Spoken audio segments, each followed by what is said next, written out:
ask a few questions from you. I'm very proud of you for becoming valedictorian. What's your degree? What can I say? All right, so first question. If you could be any character in the Yu-Gi-Oh universe other than your own, who would you have chosen? I'd like to be Kanda. I'll be Yugioh.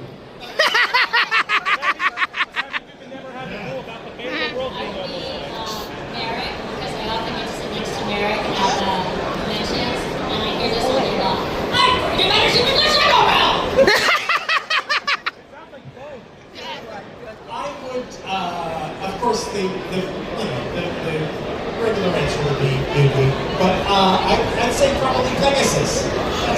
Oh, come aboard! That's a fun little part there. Oh man, Pegasus for sure. Love her two monsters. So, what is one show you wish would make a comeback back other than Yu-Gi-Oh? What's the first part? What is one show you wish that would make a comeback other than Yu-Gi-Oh? Viva Pinata!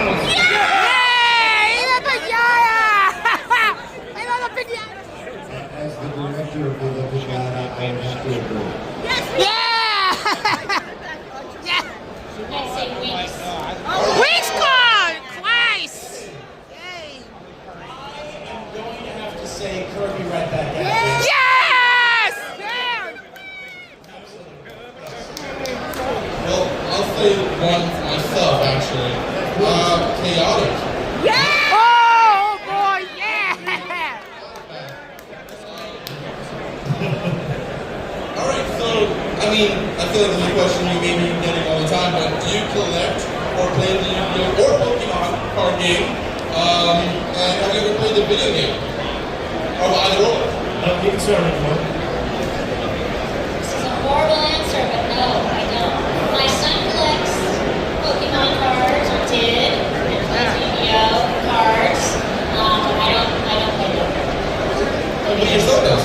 My son, I think it's in the family. Exactly. That counts. Exactly. It does. Similar to what Amy just answered, I have a nephew that used to play Yu-Gi-Oh! All the time, and I'm not a big collector in terms of Pokemon or Yu-Gi-Oh! I think that we are wonderful fans. I'm a big video game player. I play a lot of video games. I have all of my game systems since I was 10. But I do not play the card game. But I will tell you that even though I can't play Yu-Gi-Oh!, I can still beat you.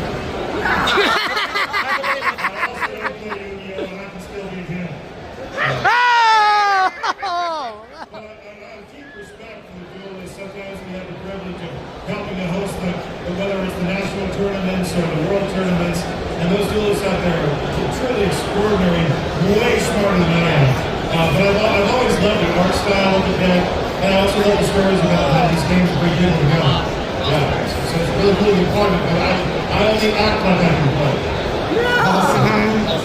Well, it's good to know that Yu-Gi still can be kind of Alright, so He can still beat it. I feel like it's a question that maybe get asked a lot as well, but now that so many years have passed, and the fans who grew up watching Yu-Gi-Oh! And Pokemon are now adults with children of their own. Yeah.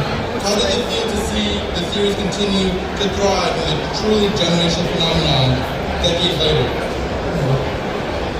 I mean, it's incredible. I get asked a lot when folks come up to my table. They'll say, did you realize at the time you were dubbing these shows that it would be as popular as it is? And I mean, when we were first making the show, we were a lot of young actors, and we were just really happy to have work and have some money for groceries that week.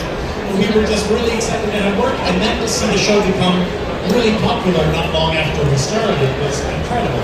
Now, the fact that it's 30 years later, we're doing these conventions and meeting all these people that still love the shows, and that the shows have, multi-generations that are fans, is incredible, and it's something we never, ever would have imagined at that time. So it's really incredible that we're all still, we're all standing here and speaking to you today, and it's something we never would have imagined. It's incredible. I'd say what I really enjoy seeing are young parents enjoying the shows with their kids and really sort of bonding together over these brands that have such staying power. You know, just what Ted said, we didn't really know what we were working on at the time, but it's so wonderful to see people and families and kids connecting with each other over these long-lasting brands. Yeah, I mean, I got a lucky situation as being one of the actors for these shows and also being one of the directors for these shows. So understanding the madness of all of the politics and the marketing that goes into it and how they try to build things up that might not have a life of their own because maybe the toys aren't as cool and things like that. But to see two shows that I've worked on, like Pokemon and Yugioh, that both have characters that you can relate to, something, whether you like the funny bad guys or the hero, every character had something that you connected with. And the morals were there without being preachy. It taught us what values were and friendship and all of those things. Even the characters I played made fun of that stuff. Eric the actor, Eric the human, does not. I think that stuff is very, very important. I've made some of my best friends because I had the opportunity to work on these shows. So when you guys come up to us and you're asking us to sign things, and yeah, I know that there's the collector side of this, and I'm glad that those people have found a way to also get into business. That's really cool. But when someone gives me a Blue Eyes White Dragon card that they've had since they were 10 years old, it's all crumpled up, and then they had shoved in their notebook every day at school and said, I held on to this for 20 years and I can't believe I got a chance to meet you. I'm so connected to that moment because we are all a fan of something. And so these shows, and the fact that parents are watching with their kids and sharing that experience, I am very lucky to be a part of something so cool and this community. So I thank you for that.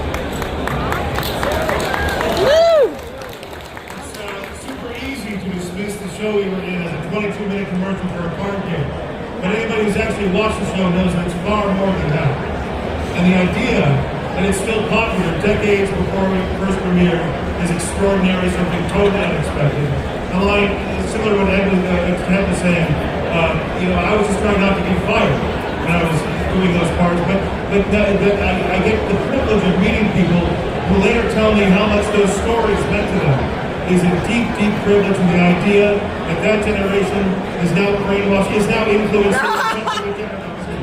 But truthfully, it's an extraordinary privilege. I was lucky that I made the choice to do something that I love, acting. And that turned out to make me a part of something that so many people love. That is a huge gift. And I think as long as people can respond to a story about what it is to become what you want to be, Yugioh will matter. I mean, listen, the reason I asked that is because now, I give you I have a child of my own now. She's 3 months, and even at 3 months, I'm trying to make her watch Yugioh and bring up, like you said, fall in love. The first word's going to be Yugioh now, you know that. I don't want it to be Dada. You're a good dad. It should be Yugi. You're a good dad. But talking about just the fan experience itself, do you have a memorable fan experience? Yeah, we got plenty. You want me to start? I'll start. All right. So there have been many, but there have been a couple that have really hit me right in the heart. So way back in the old days, when websites were the first thing that were out, right? Because I'm as old as dirt. I used to try to answer all of my fan mail as much as possible. And so I got a lot of question and answer things, and I would fill these things out. And one day I was doing a convention. This must have been about 15, 20 years ago. I was doing a convention, and a woman came up to me and said, hey, you probably don't remember me, but when I was in 5th grade, I wrote to you because I had just joined a new school, and I had no friends. And I thought, for show and tell, if I could get the voice of Rocket James to answer these 5 questions, maybe that would make me popular. And I was like, oh, that's really cool. And she said, so I wrote to you, you answered my questions, and I read it in class, and I made a ton of friends because of Pokemon. And I was like, that's awesome. And then she said, I have the original email, would you sign it for me? And you know, I'm like the guy that cries when a dog is in a movie, even if it doesn't die. All right, I'm that guy. So it was so moving to me that one gesture of kindness that I did made such a big difference. And I was like, well, what are you doing here? And she's like, oh, I'm an artist. My fiance is a vendor. Like, this is my world. So she had so much confidence. I'm not taking credit for that part of it. But to see someone who had told me that they were shy and had no friends become that meant a lot. And that's my story. So one of many. That's awesome. Two short ones. So recently I met a guy in Chicago, perfectly lovely looking young man, maybe in his 30s or so. And he told me the story that when he was born, he had such profound immunodeficiencies that he had to grow up essentially inside a bubble. And it wasn't until he was 10 years old that it was safe for him to interact with other people directly. And the way that he did so was playing pool monsters. Because it could be one person at a time, you know, and it could still be constructive social interaction. Thankfully, whatever his condition was, they were able to cure him. He lives a perfectly normal life now. But that's amazing when you consider how that can help somebody through hard times. Which leads me to the second story that I hear very often in various ways. Where somebody is going through a hard time, they're struggling with depression, they're struggling with hardship that's coming, they're struggling with being bullied, or whatever it may be. And they say, you know, I watched Yugioh, and that really helped get me through. Thank you so much for saving me. And I understand what they mean by that. Because when I was younger, I looked at shows that helped me through my own hard times. So I hear them out, but after they finish telling me what they want me to hear, I try to make them try to reflecting back to them. And while I understand what they mean, they saved themselves. They found something in the show, but only they could make themselves their own hero.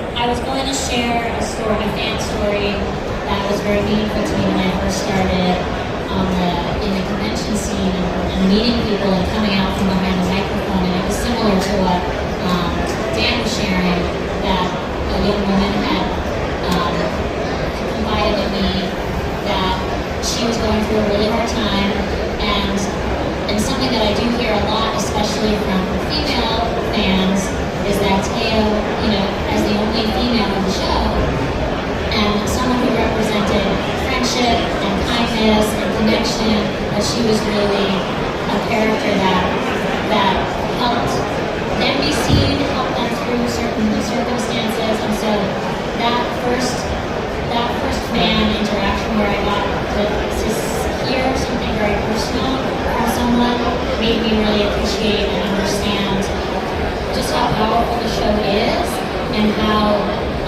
special it is for us who have been behind the microphone for so long to see the impact that the show has in so many different ways. That I think that's been one of the best things about attending conventions and meeting everybody.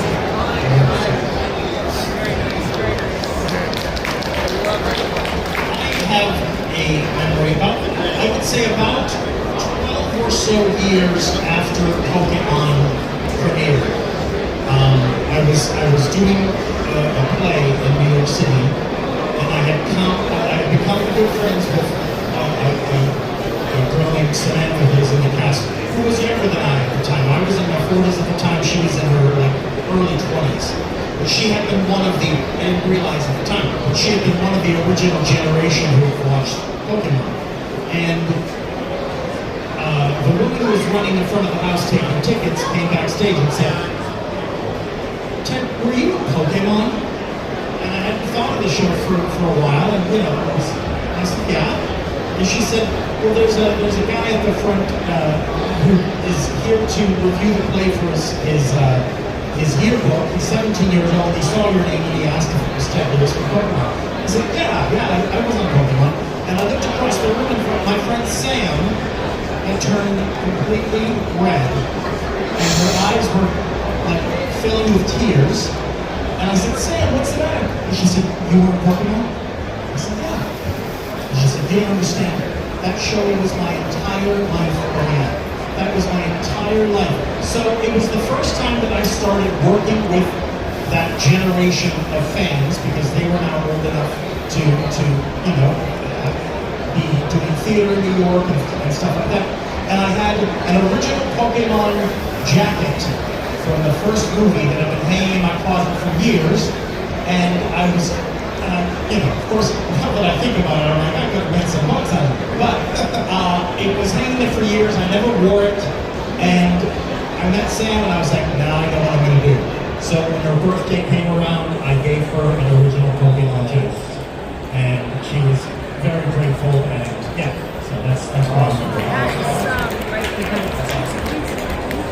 Love that. I mean, listen, we all have our memories of Yugioh, Pokemon, all these shows that truly mean the world to us.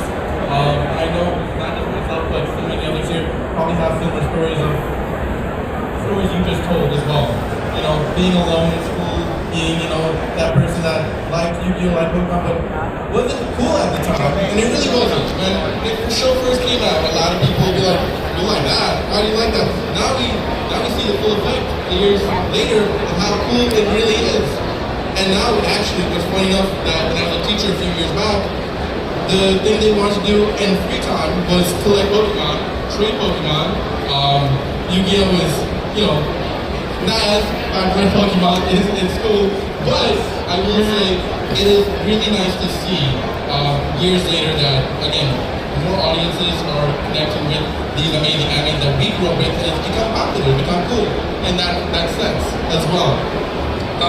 Alright, so another question I have is, how has social media influenced your journey and experiences over the years as voice actors? I'll say it one more time. How has social media influenced your journey and experiences over the years as a voice actor?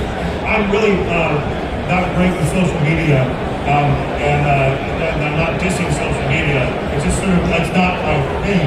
But I think social media has become something that we all have a relationship with, even if we choose not to have a relationship with it, because it's such a big part of our culture lately, you know? And in terms of it directly affecting voice acting, for me, I mainly announce when I make an appearance somewhere, or saying thanks for an appearance, or like I'll share some cool artwork that somebody made, or you know, something that I think the fans will respond to. But that's a pretty shallow level of interaction, but I'm a pretty shallow guy, so I guess it's You see, you thought that was me. No, I have to agree with Dan. So, you know, I'm an old man. I find that social media for me accomplishes three things. One, I can keep track of all of my childhood friends, just so I know what they're doing. I can alert my mother when I've arrived home safe, because she follows me on social media. And number three, I pretty much do what Dan is saying, which is we use it to let you know where we're going to be. But I'm also old school. I prefer a conversation sitting down with you at dinner. I prefer a phone call to text. The art of speech, the nuances of sarcasm are lost in texts and posts. And I was kidding. Well, I couldn't tell you were kidding because they don't have an italic way to say that's sarcasm, right? So I'm not a big fan of that. And really, if I did not do what I do for a living, and sometimes I'm required to let you guys know, because it's a business too, where we're going to be, I probably wouldn't be doing it. I would say, in terms of how social media affected or impacted my journey, I stepped away from voice acting for a while. I did it here and there, but professionally I was doing other things. I was in production, working on kids media, working on cartoons, working on video games, in front of, you know, not behind the mic, but on the content itself. But social media reconnected me with my fellow voice actors. my friend Tara reached out and said, you know, we've been on the scene, and she sort of reached out through social media, and she said, we're all going to conventions, it's really, really fun, maybe it's something you want to consider. And so, in a way, it sort of brought me here, brought me to the scene, and sort of introduced me to the incredible fandom that exists. So I think that's the first thing, is that it literally brought me here. And while I'm not that active on social media, I'm a voyeur.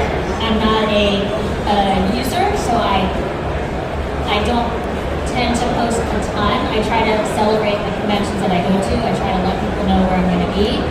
But I do read the comments that people share, and I do look at art that people send me.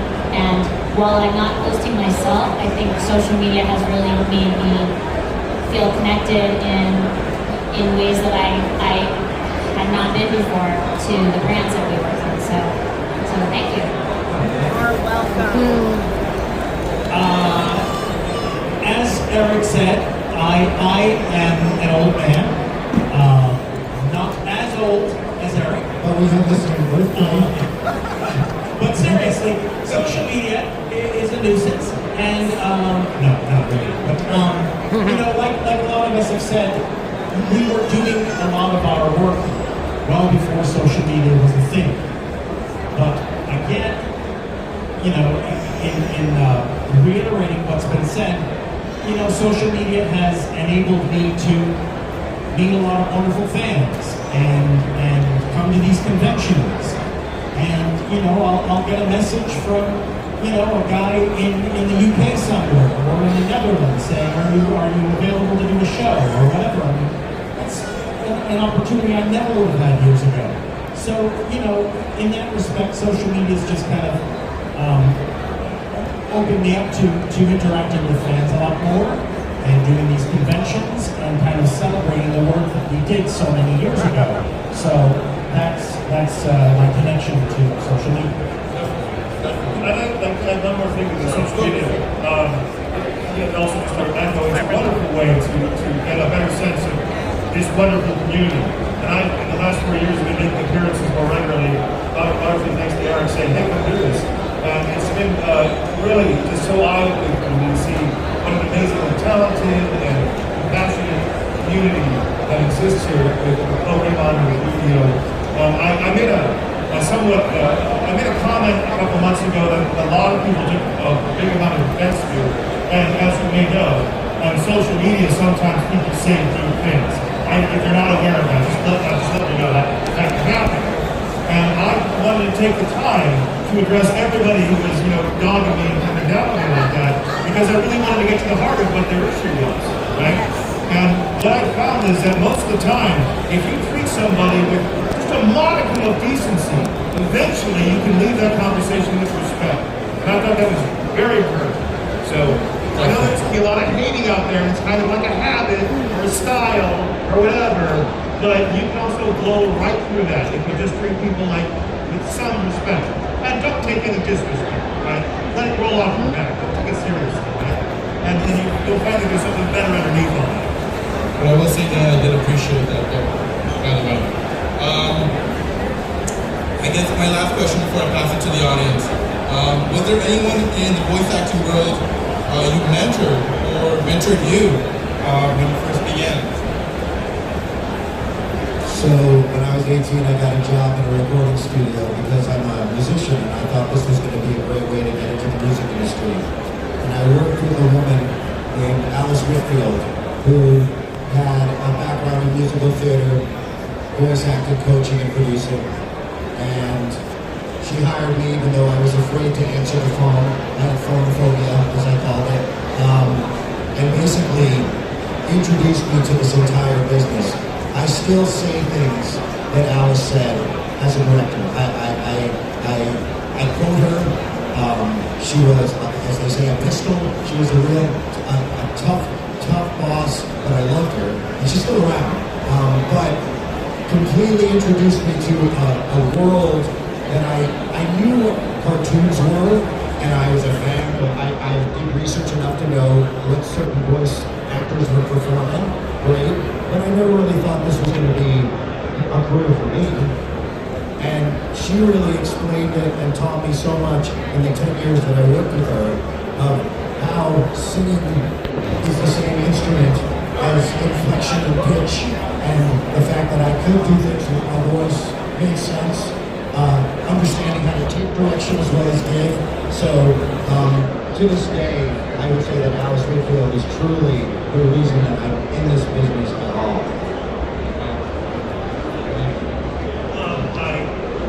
I actually had my way into voiceover has a lot to do with where I went to school.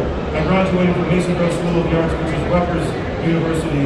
It's their art conservatory. So I had a classical training as an actor, so there was voice, and there was movement, and there was acting, and there was a lot of what I'm able to do in that foundation. But I got into anime because I became very good friends with Anthony Hayden Salerno, who is known for doing some anime stuff. After graduation, he was in the position of directing some anime. It was something I don't even remember, but he said, hey, you want to come in and do some background voices? I don't have to worry about casting because it's just minor stuff here and there. And I said, let me take a look at it. He pops what we call a VHS tape, what we call a cathode ray television. And it just looked kind of cheap, and I was like, I don't know. He said it pays $50 an hour. I said, I'll be right there. And it just so happened that cheap thing was being done by the same studio that was doing Pokemon, and everything just kind of led from there. But my mentors are not only the teachers that I learned from. There's this old saying in acting, when one actor is doing really good in the scene, all the other actors raise their game because they don't want to look like a weak link. And so largely my mentorship comes from being part of a wonderful ensemble of very talented actors that you see right here. Very nice.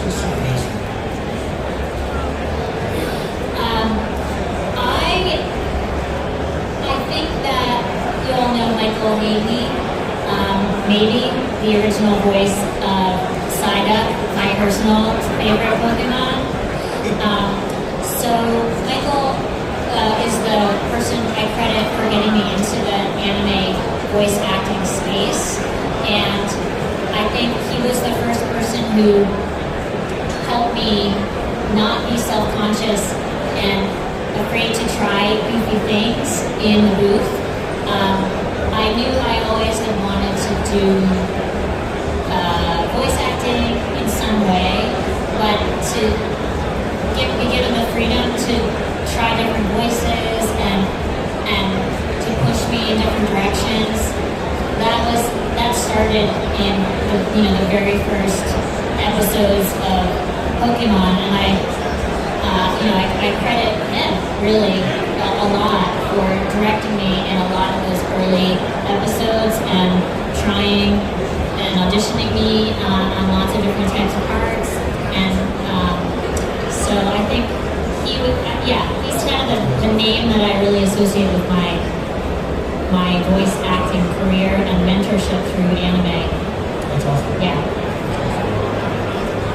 There was a gentleman named Bill Timoney who is an actor. He does a lot of shows on Broadway these days. He's a wonderful actor and a lovely guy. And I met him while I was working in a record store many years ago. And he started to talk to me, and he asked if I'd like to audition for an English dub that he was doing of a Japanese straight-to-video series. And I auditioned, and it was the first audition I had for a voiceover role, and I booked it, which is very rare. But he got me a lot of other jobs as well, and it was wonderful in terms of giving me some other opportunities. Like Dan, I'm also friends with a guy named Anthony Salerno, and it seems like Anthony kind of hooked us up, a lot of us, myself, and Nate Grayson, Greg Abbey, Dan, and so yeah, he was another guy that really gave me a lot of opportunities back in the day. So It's always so nice to hear the opportunities you get throughout the time as well, and you get to the stages as well. I'm going to pass the mic over to the crowd, just to have the end, ask some questions.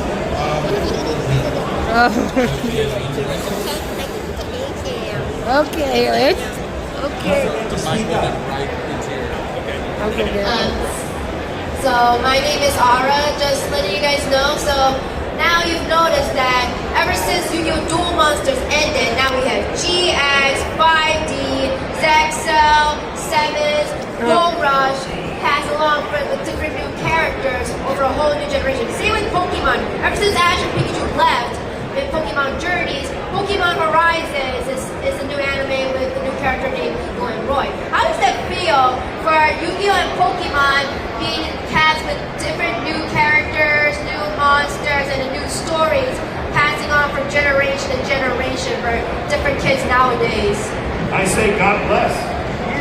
There's lots of good stories to tell, lots of fine actors out there. And give them a chance. I think it's wonderful that a lot more, new generations, new groups of kids, new groups of fans get, their own stories. And so it's kind of nice that, they have a chance at something new. And that's a wonderful thing. I would still come back to my characters if anybody wanted to hear them again.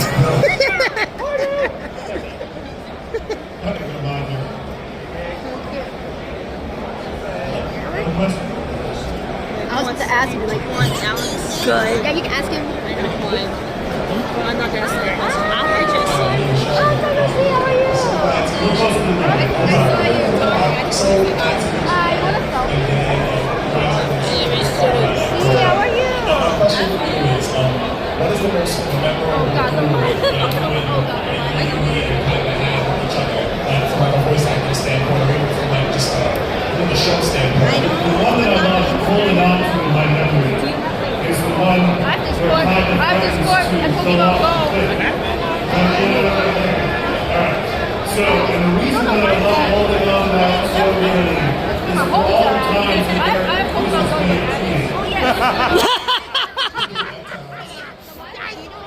Battle City is definitely fun. My favorite duel is when the first movie when I think I got a good one. because I know it sort of burst the bubble of our rival, but we are very close friends. And we play these characters walking that fine line of being rivals and not enemies. And in the way that the story is written, I get to give these really snarky comments, and he's always trying to just not, go there and calm me down, and, because he doesn't hate Kaiba, right? But in the moments when we team up, it shows that we truly are friends, right? And because we are friends in real life, that moment, I remember that dubbing moment, even though later in life we became even closer friends, but we were still friends. That moment, as an actor, will always be my favorite moment of the duel, because Kaiba did no spoilers. Kaiba basically is dying. He's ready to sacrifice himself for you. And to this day, that's my favorite duel moment. So we're friends even when I say, Kaiba! Yeah, I might go to a different show, but I might go to Python. Good question. You got me? Yeah, I got it. Did you ask me on this one? First of all, thanks for being here. My name is David, what they call a Yugioh. So grew up, training the card game, middle school, in the playground, loved it.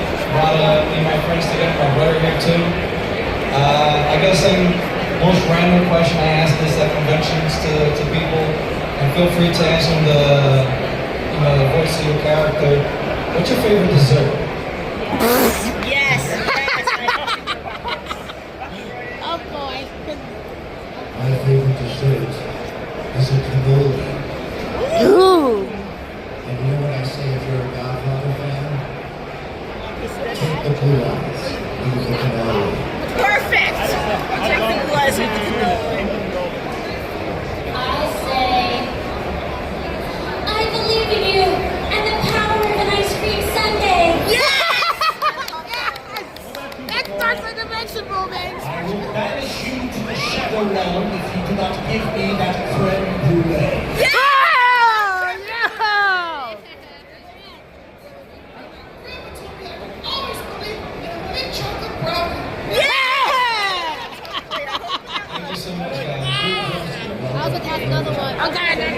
That was awesome. How do I buy the picture? I think 2 more. Okay. You asked take question. Put your hands down. And I'm like also Mercedes. ask today. Everybody. I have 2 questions. Eric, one for you, Ted, one for you.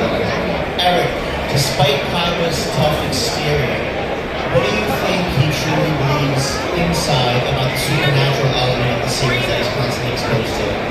So, the way that I approach Kaiba as a human being, as an actor, is that is his shell to protect the soft underbelly. Kaiba's main focus is to take care of his brother, protect him. If you know the story of the manga, season 0, and things like that, you know that the Kaiba brothers, that's all they have, right? If Kaiba showed any weakness, he would show some vulnerability, and maybe someone could hurt his brother or hurt his family. So, Kaiba does believe in these things, but he cannot let that guard down because he's also a protector. So that's how I approach that. Very cool, thank you. And Ted, my question is, when you portray a character like Bakura, how do you approach his intentions? Do you have to beat that they're evil? Do you have to kind of put them aside? Or as an actor, you kind of have to try to justify them? You certainly have to justify any kind of, anything that's in the script, anything that's in your performance. You have to know what you're saying, you have to know what you want, you have to know what you're trying to communicate. And, with Bakura, it was a character that had a light side and a dark side. And so, life is full of duality. It's light and dark, it's good and evil and what have you. And so he was a great illustration of that. And so you have to understand that, okay, this is the shadow of this kind of innocent, soft-spoken young high school kid. And but you have to just commit to that and understand that this is the character, this is the story, and you commit to it, and you hope that things work. We do. Thank you, guys. Good question. Who's gonna get me on this one? What? Alrighty. I got it. This is like the last part of the question. How do you guys feel emotionally after filming the Yugioh Dark Side Dimensions, like one big happy family? Did we feel like one big happy family? Is that what your question is? Yeah, after filming Dark Side Dimensions. Well, we all, we film a lot of this stuff, or we record a lot of this stuff one track at a time. So we're not actually with each other while we're dubbing. But, when we see each other, we have a fantastic time. We always have great opportunities to see each other at conventions and that kind of thing. So yes, we're all kind of this, one big dysfunctional, happy family. And so it's nice to see each other, outside of the recording. Also, I think of Yugi and Yami not as me, but as characters that I get to portray. So getting back to we recorded that in the same studio we recorded the original series. And I was working literally with people that I was working with at the time. So in that sense, it was reuniting with real old friends, and also in another sense, the characters of Yugi and Yami, I got to reunite with them in a way that I had to do. So that felt very good. Yeah, it was great that we got to come back and portray those characters. And also, as an homage to Takahashi, I felt that was much more of a cinematic approach as a movie. It had less of the over-explosions. Are you going for Jason Page? And filling dialogue in every hole and every quiet moment. And because of that, I felt like if you're going to watch a Yu-Gi-Oh film, I mean, the first movie is great, it's fun, and there's some great, series episodes. But that to me is a great way to show honor and respect the original in an English dub. I think that to me is a movie. It is a cinematic movie. So getting to work with these people again on something that I hold up at the top of the Yu-Gi-Oh franchise means that we are a big happy family. And the movie starred me, so.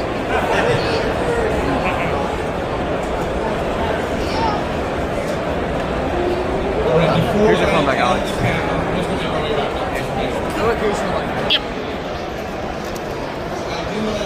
If there's any upcoming projects that any of you are working on that you can discuss, whether it be Yu-Gi-Oh related or not, is there any upcoming projects that you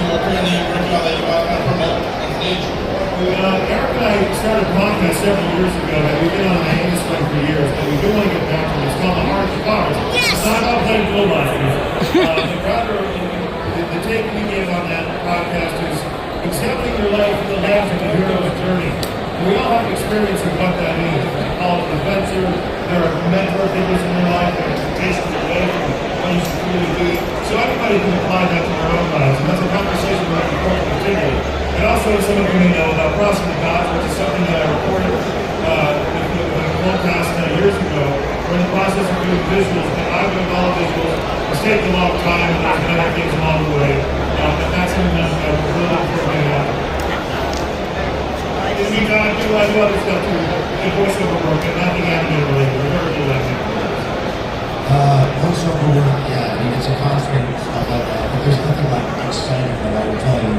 I'm a musician, I'm a singer-songwriter. I'm taking a little bit of a break from writing. We put out 10 albums, and I sort of needed a break for other things that were going on in my life, which someone was saying to me, so your songwriting is like therapy, why don't you sit down and write some songs about everything that's going on? And I said, oh, it's not that I don't have a lot to say, it's that I have too much to say.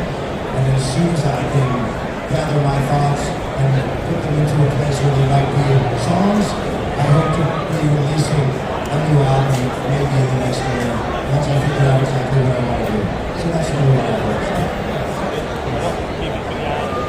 If anybody is watching the newest Yugioh series on Netflix, Yugioh... Yes. Yeah, Rush. Oh! I play a cameo character in there. If you've been watching it, you already know who it is. If you haven't, I'm not going to tell you who it is. You have to start to figure it out. I'm a bit of an Easter egg. Oh! So it's sort of more of a tribute. So that's a fun thing you can have a listen to. Uh-oh. That, I gotta... I do have something that's cooking, but you'll have to wait and see, because I can't really talk about it right now, but stay tuned. Oh boy. I guess I gotta find out. I'm trying to get you in trouble. Before everyone goes, I want to take a picture with the whole crowd, all the voice actors on stage. So stay right there. We'll take a quick picture. And you guys can pose any way you want. Oh boy. Oh boy. Oh boy.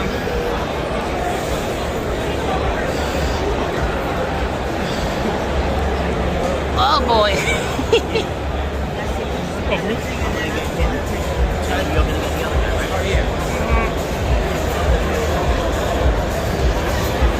I guess.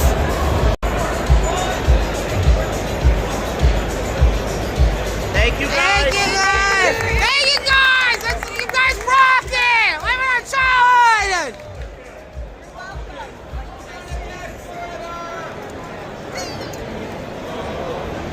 And that's it. The mic's not on. There we go. Alright. Everyone, so just to let you know, voice actors are still signing, so make sure you go check them out. Eric is leaving at 2:30, so make sure to go while you can. You got 30 minutes or about 40 minutes left.